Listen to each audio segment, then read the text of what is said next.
and we had the whole league available to us of who we could select to put on our team as we build an expansion team to start next year. We have to win as many games as we can in the 2023 season. These are the players we would select. So we're gonna go 5 rounds. You are up first. I had the first pick on the quarterbacks. You got the first picks on the running backs. I'm gonna make a lot of people mad with this pick, but I don't care. Number 1 pick for me in the draft is gonna be Christian McCaffrey. And yep. Christian McCaffrey is the number 1 running back is because he can do anything and everything that you need to do in the modern NFL. Christian McCaffrey is more than a running back. And it's funny because I'll give credit because Le'Veon Bell has been in the headlines this weekend talking about the petty exit. But Le'Veon Bell kind of foreshadowed what the running back position would become. RB1, wide receiver 2. Christian McCaffrey is a number 1 running back, but is good enough to be the second wide receiver in any program, in any team. He can go out in the slot and do all those things and give you 100+ catches. And so if I am starting a team and I can pick anybody, I'm picking him because he's the best to do it at that spot in terms of style of play. He can run inside and outside. He can go out wide. He can run every route on the route tree. He is dynamic, explosive, big plays, toughness. He has all of that. So to me, he is the new prototype for the position. Christian McCaffrey is exactly what every offensive coordinator is looking for when they're looking at a running back position. Yeah, I don't disagree with you at all. I would have been my pick as well. Man, there's, you talk about somebody that, look at the difference he made with San Francisco when he got there. I mean, people would talk about the value of the running back position. Look at that offense look like with that dude. Changes everything. All right, since this is wide open and since, we love to get criticism and I love to fire people up, why not? Let's go ahead and do that because I believe more than anything else that this position is a young man's position. To me, track records are outstanding. I love guys with track records, but I prefer a guy with fresh legs. And I've got a running back that's coming into this league as a rookie that I think can do everything. I think he can run it. He can catch it. He can line up in the slot. You can split him out wide. And amongst all these guys, Buck, he's got some fresh legs because he's right out of college. Wow. But my first pick, I'm going to go Bijan. I'm going to go Bijan Robinson. Wow. Holy smokes. I'm going to mute my, oh my gosh. A guy we haven't even seen play. A guy we haven't even seen play right now is the number 2 running back in the draft. And I get it. And the reason I get it, DJ, and it's funny because it was laughable that in the run up to the draft, we couldn't even talk about him as like the best player in the draft. We couldn't even talk about him as a top 5 player because the way the position is viewed and because it's been devalued and all those other things. But if I just go on and on about Christian McCaffrey, I could say the same thing about Bijan Robinson. A lot of the same things, man. And I hate to say this, and I hate to put these lofty expectations on him.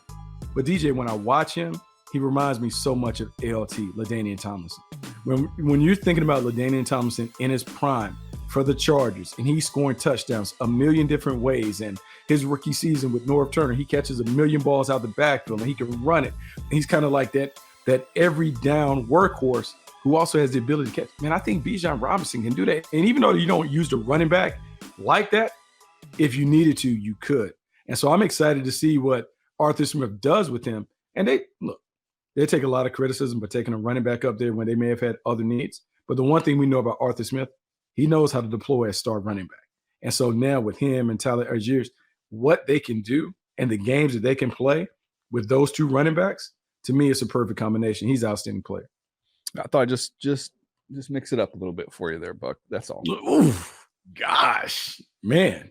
All right, so I'm next up. And so here's where I'm torn because your thing resonates with me in terms of what you wanted the position and trend and track record and all that. But I'm gonna go with Saquon Barkley, and it's gonna be very similar to the same conversation that we had with Christian McCaffrey. Saquon Barkley to me is a little different because he's a little more hit or miss when it comes to his production. His production reminds me a lot of when I say this like yesterday, when I used to be on the field when Barry Sanders was playing, but it's a lot like that. It's 2 yards, -1, 8 yards, -2, 40-yard run. That's how Saquon Barkley is. He's so explosive. He's electric as a runner and a receiver. He has come back from that injury. And look, let's be honest, he carried their offense. He's the one that kind of shoulders the heavy workload for their offense. Now, we're talking about this year. I don't know how much longer we can kind of put it on him to be that guy.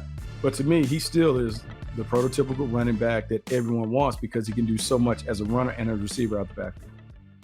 Yeah, and look, that's no argument for me whatsoever. That was my decision, was Bijan versus Saquon, and I did, to me, I thought they're both very versatile guys.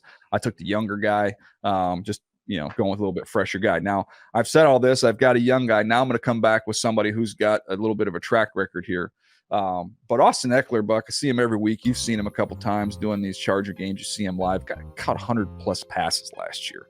I mean, he is by far the best, most productive receiving back in terms of what he's been able to accomplish. And he's going to give you double digits on the ground and in the air. Like he can give you 20 touchdowns. He's done that. So to me, that's where I'm going to go. I know he was a little frustrated with the offseason and the contract, but they gave him a little bit of incentives here. To me, I just think about it. If we're in a draft room and we're having all these running backs that are available, I just envision the offensive coordinator of our team saying, man, look what I can do with Austin Ekeler. Like, he's going to score points for me. If at the end of the day, this is a game where you got to score points to win games, this guy produces touchdowns like nobody else. So I go Austin Ekeler. So I like the pick, and I like the trend that we're seeing. Everybody that we mentioned is a legitimate threat out of the backfield in the passing game.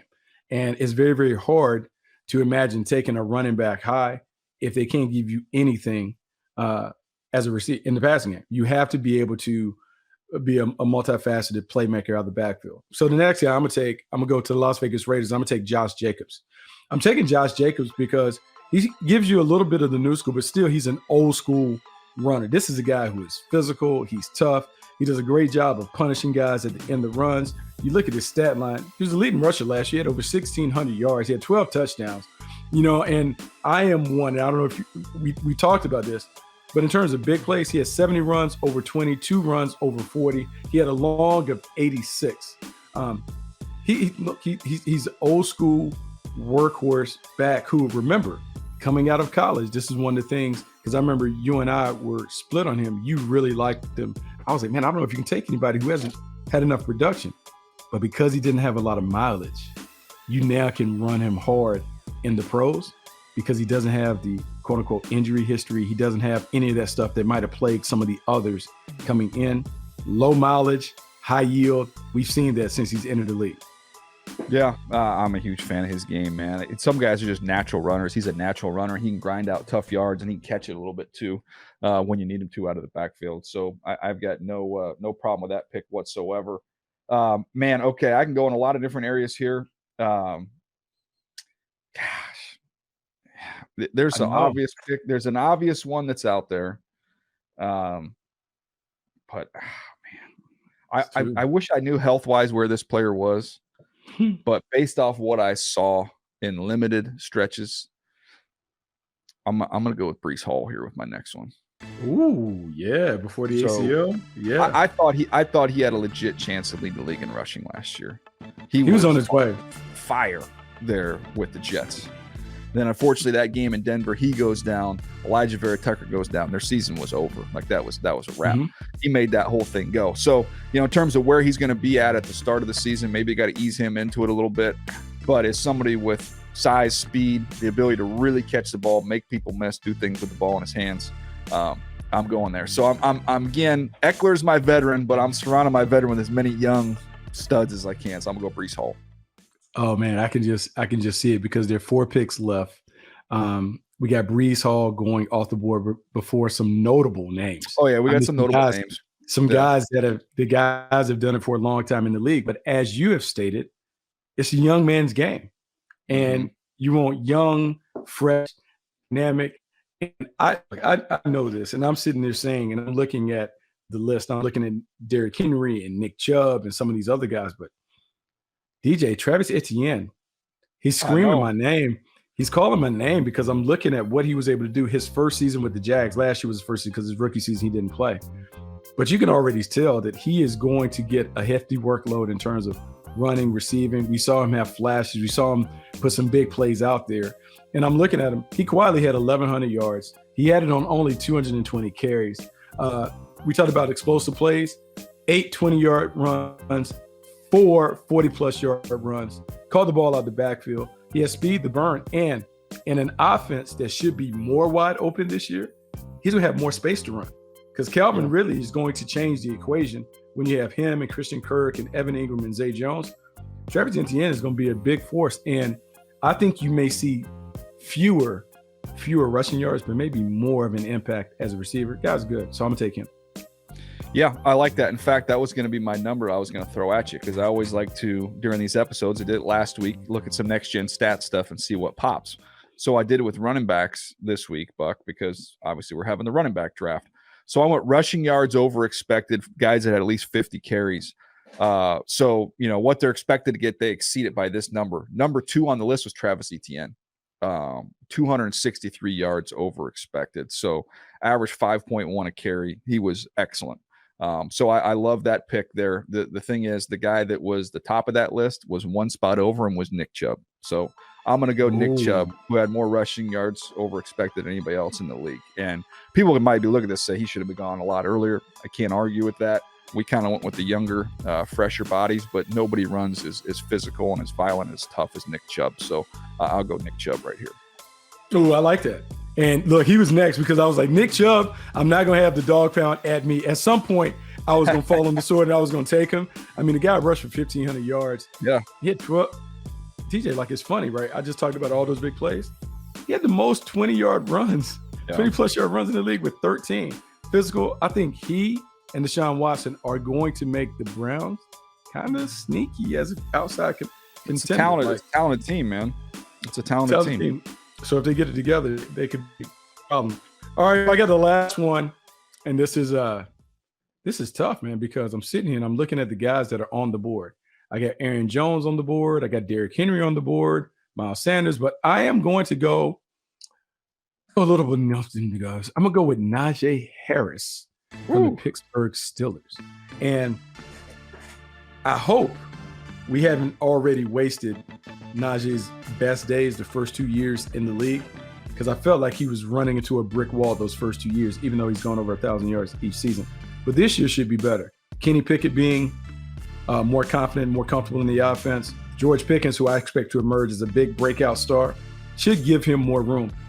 Najee Harris, when you go back and watch him at Alabama, man, he could run, he could catch, he could do everything. Does the same stuff in Pittsburgh. I just want to see if they can utilize him more than just being the sledgehammer that's running in between the tackles. Yeah. I think this offensive line is going to be so much better. And I think if Darnell Washington stays healthy with what he does as a blocking tight end, even as a rookie, I think you give him a little bit of a runway. We always said it when he came out, dude just needs a runway. You got to give him a little bit of a runway. He might actually have one this year. So Najee there, I like that. All right, last pick. And like you said, we've got some big names that are still sitting out there. This, to me, comes down to 3 guys for me in this spot. I'm looking at Jonathan Taylor, getting a full season out of him. Hopefully he stays healthy. The group in front of him stays healthy. That's an option. Tony Pollard, we know what he's done sharing that load and how impressive he's been. It's his show there in Dallas, so that's an interesting one. And then obviously Derrick Henry Lifetime Achievement Award. I mean, you got to consider him for what he's been and what he does. Just a unique player. I'm going to go Jonathan Taylor. That's going to be my last one here. Home run hitter, provides that physicality as well. Got to keep him healthy. Got to get the group in front of him to play a little bit better. I think they will. Shane Steichen coming in there. I think when you have, when Anthony Richardson gets out there, whether it's week 1, week 4, whatever, when you have to account for him as a runner, I think it's a monster year for Jonathan Taylor. So I'll go Jonathan Taylor there as the final pick, Buck. So the combination of Jonathan Taylor and Anthony Richardson running all kinds of zone read, power read stuff could be problematic. The main thing is how quickly the young quarterback develops. If he gives them anything in terms of explosiveness or big plays early in the season, you are going to see Jonathan Taylor's numbers absolutely skyrocket. We saw the effect that Lamar Jackson had on the Baltimore Ravens running game, and they have had a running back that hasn't even been close to the explosive player that Jonathan Taylor is. And I'm not saying Anthony Richardson is that, but if he is able to give you some of what Lamar Jackson does, some of what Jalen Hurts does as a runner, it is going to open up the field for Jonathan Taylor, and he could put up big numbers as a runner in this, this unique collegiate-like offense that used the quarterback as a runner. I think it's a good collection of backs is what we've come away with here. And if you flipped it and said, like, I'm looking at my guys, if you said that I want Jonathan Taylor first, then Chubb, then Breece Hall, then Ekeler, then Bijan Robinson, I don't think they wouldn't even bat an eye. So, I mean, it's the same type of way with your team. Like, you can flip him around. C-Mac's his own deal. I think he's the top guy. I think we would both agree on that one. But outside of that, shake him up, man. Shake him up and go with whatever flavor you like. And so here's the thing, because I am like, look, I carry the flag for running backs and all that other stuff. But DJ, when you just think about like the short lifespan in terms of guys, like let's just think about guys we left off the list. Derrick Henry's not on the list. Dalvin Cook's not on the list. Alvin Kamara's not on the list. Kenneth Walker coming off for a good rookie. Kenneth Walker. Yeah, Aaron Jones. So just think about the good players that are there, but think about the young players that are coming, because Kenneth Walker was close to being included on the list for me. I mean, it's like a young person's game. If I was in the front office every year, I think you can draft a running back, but every other year, I'm gonna draft one in the top 3 rounds so I can be ready to go. Third round. We've seen the sweet spot as the second and third round to get these guys. And look, man, I'm gonna keep turning it over, because you have to have a bunch of them, because when you don't have one, it impacts the way the quarterback has to play.